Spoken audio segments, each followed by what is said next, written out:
मुसळधार पाऊस खिडकीत उभं राहून पहा. बघ माझी आठवण येते का? हात लांबव, तळहातांवर झेल पावसाचं पाणी. इवलसं तळ पिऊन टाक. बघ माझी आठवण येते का? आठवलं काहीतरी? आठवलं असेल. किशोर कदम म्हणजे सौमित्र यांची ही कविता. आहा हा, सौमित्र म्हटलं म्हणजे गारवा चटकन लक्षात येतो. आज तुम्हाला ओळख करून देते त्यांच्याच एका पुस्तकाची. पुस्तकाचं नाव आहे आणि तरीही मी. बघा हा व्हिडिओ आणि आवडला तर नक्की लाईक करा.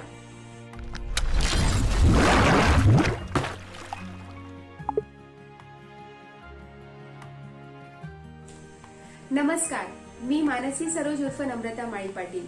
Welcome to my YouTube channel. आज पुन्हा एकदा पुस्तक ओळख या सदरामध्ये मी तुमच्यासाठी घेऊन आली आहे कवी किशोर कदम यांचं आणि तरीही मी हे पुस्तक. किशोर कदम हे आपल्याला बऱ्याच जणांना माहीत आहेत. आतापर्यंत त्यांनी अनेक चित्रपटांमध्ये काम केलं आहे. त्यांचे फॅन्ड्री, जोगवा असे अनेक सिनेमे प्रसिद्ध झालेले आहेत. आणि अशाच कवी किशोर कदमांचं आणि तरीही मी हे पहिलं पुस्तक 2002 साली हे पुस्तक प्रकाशित झालं. किशोर कदम यांच्याबद्दल काय बोलायचं? त्यांच्या कविता, त्यांच्या मुलाखती ऐकताना आपण अगदी मंत्रमुग्ध होऊन जातो. विशेष म्हणजे त्यांच्या कविता ते ज्या पद्धतीने सादर करतात ना, ते सादरीकरण आपल्याला इतकं भावून जातं. आणि तरीही मी, गारवा, जावे कवितांच्या गावा आणि बाऊल असे त्यांचे 4 काव्यसंग्रह प्रकाशित झालेले आहेत.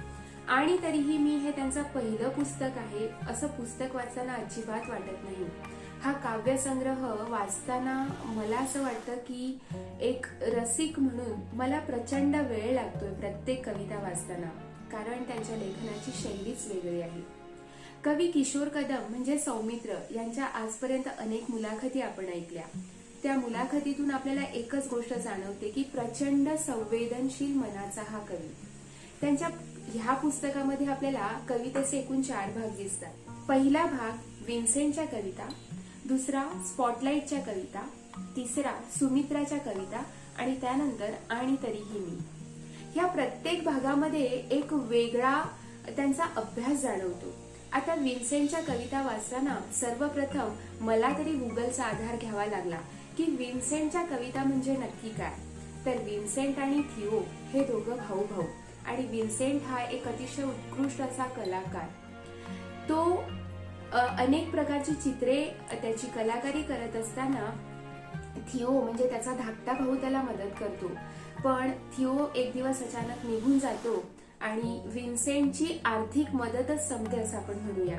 मग त्या कवितेला म्हणजे त्यांच्या त्या जीवन प्रवासाला इतकं सुंदरपणे ह्या पहिल्या भागात मांडलेलं आहे की कवी स्वतःला त्या जागी ठेवतात किंवा विन्सेंटच्या भावना व्यक्त करतात थिओसाठीच्या. त्या खूप सुंदर वाटतात वाचताना. त्यांनी अनेक वेगवेगळे संदर्भ दिलेले आहेत आणि स्पॅनिश आर्टिस्ट, एक टेक्निकल स्किल असणारा सॅल्वाडोर ह्याचा सुद्धा त्यांनी संदर्भ दिलेला आहे. खिळ्यानं ठोकून ठोकून लार्काची केलेली कविता, ह्यासाठी लार्काचा दिलेला संदर्भ, ही गोष्ट सुद्धा मला प्रचंड वेगळी वाटली. त्यामुळे एकंदरीत पहिल्या भागात ह्या पुस्तकाच्या मला असं वाटतं की कवीचा खूप एक आपण म्हणतो ना एक अभ्यास आहे, जिद्द आहे आणि त्या प्रकारच्या कविता आपल्याला ह्या पहिल्या भागात दिसतात. त्यानंतर त्यांनी स्पॉटलाइटच्या कविता हा भाग दिलेला आहे कवितांसाठी. तर त्या कविता मांडताना त्यांनी त्यांचे अनुभव म्हणजे अनुभव याचा अर्थ ते नाट्य क्षेत्रात असताना किंवा ते सिने कलाकारी म्हणून करत असताना तिथे त्यांना जे अनुभव आलेले आहेत ते अनुभव त्यांनी अतिशय सुंदर शब्दात मांडलेले आहेत. सुमित्राच्या कविता मांडताना स्त्रीसाठीचं एक वेगळं रूपडं त्यांनी शब्दरूपाने या पुस्तकात मांडलंय आणि स्त्रीसाठीच्या भावना आहेत त्या इतक्या सुंदर, म्हणजे असं मला वाटलं की कदाचित ह्या सगळ्या भावना आहेत त्या भावना इतक्या चटकनपणे मला जमतील का मांडायला कागदावर, किंवा ते एक ऍबस्ट्रॅक्ट फिलिंग आहे जे प्रत्येकालाच येईल असं नाही. आणि त्या काइंड ऑफ फिलिंग आणण्यासाठी डेफिनेटली एक उच्च पातळीची विचारसरणी लागते. त्यामुळे त्या सुमित्राच्या कविता वाचताना सुद्धा मला म्हणजे पत्नीसाठीच्या भावना, इतक्या वेगळ्या भावना त्या लेखनात जाणवल्या. आणि त्यानंतर आणि तरीही मी असं करत करत एकंदरीत 204 पानांचं हे पुस्तक आपल्याला 375 रुपयात मिळतं. पण मी मॅजेस्टिक बुक डेपो मधून खरेदी केल्यामुळे मला तिथे थोडीशी सवलत मिळाली आणि ह्या पुस्तकाची किंमत माझ्यासाठी 337 रुपये आहे. आता 204 पानांमध्ये एकूण जवळपास 125हून जास्त कविता आपल्याला ह्या पुस्तकात वाचायला मिळतात आणि प्रत्येक कविता आपल्याला आयुष्याच्या प्रत्येक दिवसाचा संदर्भ देतो असं मला वाटतं. कारण जे अनुभव मांडले आहेत ते खरंच काही ठिकाणी मला प्रचंड हृदयद्रावक वाटतात आणि ती फिलिंग आणल्यानंतर सुद्धा थोडंसं असं लो फील होतं.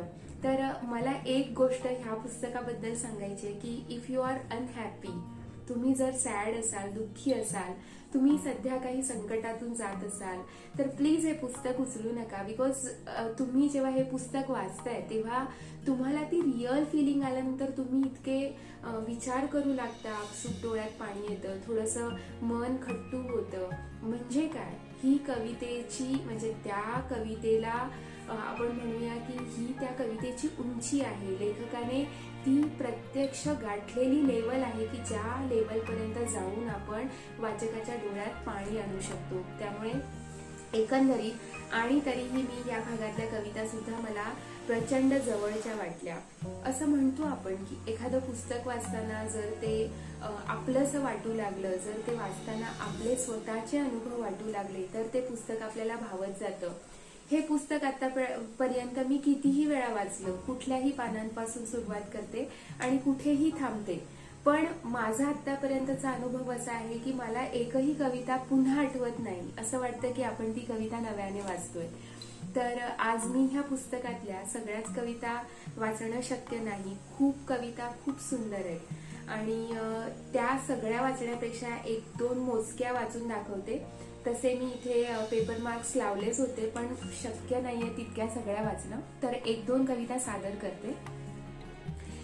पण त्याआधी तुम्हाला माझे व्हिडिओ आवडत असेल तर लाईक करा, शेअर करा आणि आवडीच्या लोकांना सबस्क्राईब करायला सांगा आणि मुख्य म्हणजे ते घंटा बटन दाबा, जेणेकरून पुढच्या वेळी तुम्हाला मी व्हिडिओ टाकल्यानंतर नोटिफिकेशन येईल आणि तुम्ही सहजपणे माझे व्हिडिओ बघाल. कारण आपल्या या चॅनलवर तुम्हाला वेगवेगळ्या पुस्तकांची ओळख होतच राहणार आहे. आतापर्यंत प्रतिसाद दिला त्याबद्दल थँक्स. सादर करते एक कविता. ही वही फक्त वही नाही. या कविता फक्त कविता नाहीत. हे शब्द फक्त शब्द नाहीत. हे आहे कित्येक रात्रींचं डोळ्यात उरलेलं जागरण. हा आहे दिवसा ढवळ्या स्वतःला रक्तबंबाळ करून स्वतःच्याच खुनाचा केलेला प्रयत्न. हे आहे खूप खूप रडल्यानंतरचं हसून. हे आहे जीवन माझ्या शब्दांच्या वाट्याला आलेलं. प्लीज कुणालाही सापडली ही वही तर पत्त्यावर पोहोचली करा. कारण या कविता आहेत. या फक्त कविता नाहीत. कारण या कविता आहेत ज्या फक्त कविता नाहीत. अशी कविता वाचली की निशब्द होतो आपण. ही एक अजून एक आवड वाचते. अनोळखी शहरातल्या अनोळखी रस्त्यांना ओळखीचं करून घेताना, ओळखीची माणसं अनोळखी वाटण्याचा ऋतू तुझ्या जीवनात येऊन गेलाय एकदा. हे लक्षात असू दे. एखादं झाड असेल घराबाहेर तर भर दुपारी खिडकीतून त्याची सळसळ ऐकू नकोस. तुझ्या एकांतात सहभागी करून घे भिंतींना, पण सावध हो लगेच. त्यांना चरे जाऊ लागताच. ज्या प्रहरी मी जिथे असायचो त्या प्रहरी मी तिथेच असेल याची खात्री असू दे. वाऱ्यालाही कळू देऊ नकोस माझ्या आठवणींचे प्रहर. कुणी वाट पाहतय म्हणून दाटले असते घर. आणि पडला असता पाऊस तर आपल्या महापुराला लागला असता का वणवा असा. तेव्हा आता कधीच पावसाची वाट पाहू नकोस. ऋतू येतील आणि जातील पण अंगण मात्र स्वच्छ नेहमी ठेव. रोज संध्याकाळी काळजी घे उंबऱ्याची. स्वतःचे लाड कर स्वतःच्या अपंग मुलासारखे. रात्री अपरात्री गुडुप्प अंधार तरी कर किंवा उसळे सूर्य तरी लाव खोलीत.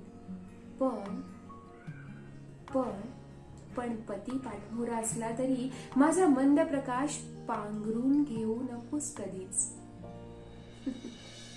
पण पती पाठमोरा असला तरी माझा मंद प्रकाश पांघरून घेऊ नकोस कधीच. ही एक आवडली कविता.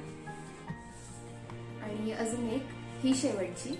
बस ह्यांच्या म्हणजे किशोर कदमांच्या म्हणजे सौमित्रच्या कविता वाचताना पॉप्युलर प्रकाशनचं खरंच कौतुक करावं. इतक्या पद्धतशीरपणे त्या मांडल्या गेल्यात आणि त्यामुळे वाचायला पण आपल्याला एका मागोमाग एक कविता वाचत गेलो की आपण त्याच्यात गुरफटत जातो असं वाटतं.